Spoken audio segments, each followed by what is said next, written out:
Bismillahirrahmanirrahim. Assalamualaikum warahmatullahi wabarakatuh. Ini adalah materi yang selanjutnya untuk kelas 10 di pelajaran Insya Muthalah saya. Baik. Nah, As-Sunnah An-Nabawiyah. Sunnah Nabawiyah. Sunnah Nabawiyah itu adalah seluruh perkataan Rasulullah SAW, perbuatannya dan persetujuan-persetujuannya. Dan sunnah itu datang sebagai penjelas bagi Quran. Sebagaimana firman Allah Subhanahu wa taala, dan telah kami turunkan kepada Muhammad adz-dzikra, pengingat, untuk kamu menjelaskan kepada manusia apa yang turun kepada mereka. Al-dzikra itu adalah sunnah atau hadis. Sunnah Nabawiyah adalah wahyu dari Allah Subhanahu wa taala, sebagaimana firman Allah, dan tidaklah Muhammad berkata yang bersumber kepada wahyu,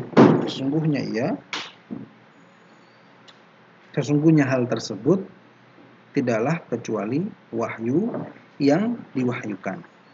Dan sebagaimana sabda Nabi SAW, ketahuilah bahwa sesungguhnya aku diberikan Quran dan yang semisal dengannya bersamanya. Itu adalah hadis. As-Sunnah Nabawiyah adalah sumber kedua dari sumber-sumber pensyariatan di dalam syariat Islam setelah Al-Quran Al-Karim. Oleh karena ini wajib untuk mengikutinya dan haram menyelisihinya. Dan atas itulah para ulama-ulama bersepakat. Dan ayat-ayat Quran menguatkan hal tersebut dengan tidak meninggalkan kesempatan sama sekali untuk ragu. Dan dari ayat-ayat ini contohnya adalah a'udzubillahi minasyaitonirrajim, dan apa yang telah datang kepadamu Rasul, maka ambillah ia, dan apa yang Rasulmu larang dari sesuatu, maka berhentilah darinya dan menjauhinya. Dan ayat, barang siapa yang bertaat kepada Rasul, maka dia telah bertaat kepada Allah. Dan ayat yang lainnya, katakanlah Muhammad, jika kalian mencintai Allah, maka ikutilah aku. Allah akan mencintaimu dan akan memberikan ampunan atas dosamu bagimu. Ayat selanjutnya, wa ma kana lil mu'minin, dan tidaklah diperbolehkan bagi seorang yang beriman, laki-laki dan perempuan, ketika Allah dan Rasulnya sudah memutuskan suatu perkara, maka bagi mereka adalah opsi yang lainnya atau pilihan dari perkara-perkara mereka. Dan barang siapa yang bermaksiat kepada Allah dan Rasulnya, maka betul-betul dia telah tersesat dengan kesesatan yang nyata.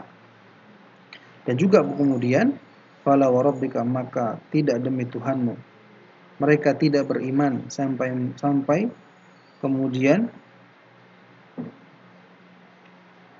mereka menjadikan kamu hakim di dalam apa yang mereka selisihkan di antara mereka. Kemudian mereka tidak mendapati dalam diri mereka masyaqqah, harajan, kesulitan, kesempitan dari apa yang telah kau putuskan, dan berpasrah diri dengan sebenar-benarnya pasrah. Ini nomor 3. Nomor 4. Dan juga dalam hadis Nabi SAW ada juga apa yang mewajibkan mengikuti Nabi SAW. Daripada hadis tersebut adalah, barang siapa yang bertaat ataupun barang siapa yang menaatiku, maka masuk kepada surga. Dan barang siapa yang bermaksiat, maka dia termasuk orang yang abai. Dan dari hadis tersebut yang lainnya juga adalah, saya tidak akan sekali-kali mendapati salah satu dari kalian, dia duduk di atas sofanya, kemudian datang kepadanya perintah dari perintahku, dari apa-apa yang aku perintahkan, atau dari apa-apa yang aku larang, maka kemudian dia berkata, kami nggak tahu. apa yang ada dalam Quran itulah yang hanya kami ikuti. Itu yang nomor 4. Nomor 5. Dan orang-orang muslim telah melaksanakan pembukuan terhadap sunnah nabawiyah dari waktu sedini mungkin. Dan dalam rangka untuk menjaga sunnah Rasul Shallallahu Alaihi Wasallam, orang-orang Muslim itu menjadi umat yang paling teliti di dalam apa yang mereka tuliskan dan apa yang mereka nukilkan. Dan Nabi Shallallahu Alaihi Wasallam telah menyeru untuk betul-betul memastikan di dalam memindahkan kabar atau menukil kabar dan menerima kabar. Maka Rasul Shallallahu Alaihi Wasallam bersabda, semoga Allah memberikan cahaya seseorang yang ia mendengar dari kami sesuatu, maka kemudian dia menyampaikan hal tersebut persis dengan apa yang dia dengar, maka berapa banyak orang yang disampaikan hadis tersebut itu lebih mengerti daripada orang yang mendengarkannya langsung dariku. Dan beliau juga bersabda, barang siapa yang telah berbuat bohong atasku dengan cara sengaja, maka hendaklah dia akan menduduki dan menempati bangkunya di dalam neraka. Maka timbullah di antara orang-orang muslim itu suatu ilmu yang disebut dengan ilmu jarah wa ta'dil. Yang mana ilmu tersebut tidak ada yang persis sama dengan ilmu tersebut yang dimiliki oleh umat-umat yang lain. Maka orang-orang muslim itu menjadi bisa untuk membedakan dengan ilmu tersebut siapa yang diterima riwayatnya dan siapa yang ditolak riwayatnya. Maka mereka menjaga sunnah dari kebohongan para pelaku bid'ah. Ini nomor 6. Hadis Nabi Shallallahu Alaihi Wasallam itu banyak sekali. Maka tidak ada suatu kebaikan kecuali Nabi Shallallahu Alaihi Wasallam telah menunjukkan umatnya atas kebaikan tersebut. Dan tidak ada suatu keburukan kecuali Rasul Shallallahu Alaihi Wasallam telah memperingatkan umatnya dari hal tersebut. Oleh karena ini, maka syariat itu datang dengan bentuk yang syamil, yang menyeluruh bagi seluruh sisi-sisi kehidupan. Maka syariat itu adalah manhaj yang lengkap, cara hidup yang lengkap, metode yang lengkap, aturan yang lengkap, yang mana seorang muslim itu hidup dengannya dan berlaku dengannya di kehidupannya seluruhnya. Dan hadis-hadis Nabi Shallallahu Alaihi Wasallam dihimpun oleh kitab-kitab sunnah yang terkenal. Dan di antara yang paling utama adalah Sahihul Bukhari dan Sahihul Muslim. Dan dari contoh-contoh hadis-hadis Nabawi adalah bunyal Islam. Islam itu dibangun atas 5 pondasi atau dengan 5 pondasi. Yang pertama bersyahadat bahwasanya tiada Tuhan yang berhak disembah seluruhnya kecuali Allah. Dan bahwasanya Muhammad adalah Rasulullah, dan mendirikan sholat, membayar zakat, berhaji, dan berpuasa Ramadan.